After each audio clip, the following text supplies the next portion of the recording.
මට පීඩනයක් ආවම කේන්තිය මාව ගිලගන්නකොට හිස් බවක් දැනුනම දුකකින් හිත බර වුණාම මං කරන්නේ එක දෙයයි.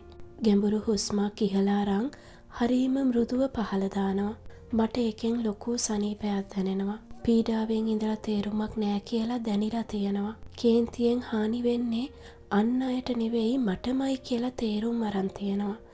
හිස් බවක් දැනෙන වෙලාව කියන්නේ මම මටම කතා කළ යුතු මොහොතක් බව වැටහිලා තියෙනවා. දුක ඒක తాවකාලිකයි කියලා මම පිළි අරන් තියෙනවා. ඔයා මම මේ කියන දේ විශ්වාස කරයිද දන්නේ නැහැ.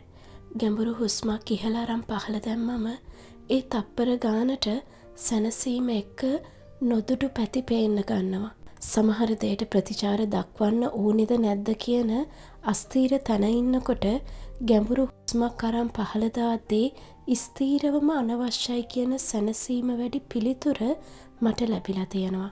දවස් වේගෙන් ගත වෙන මොහොතක පවා හුස්මක් අරන් පහළ දාලා රෝසි පොඩ්ඩක් නතර වෙන්න විවේක ගන්න කියන මෘදු මතක් කිරීම මට ලැබිලා තියෙනවා.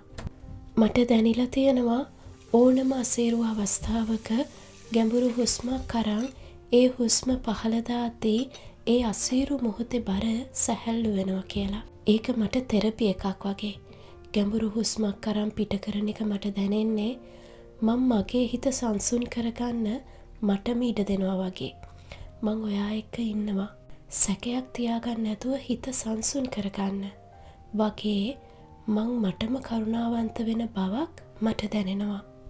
Take a deep breath. ඇත්තමයි. ඒක මට සැනසීම උදා කරපු තෙරපි එකක්.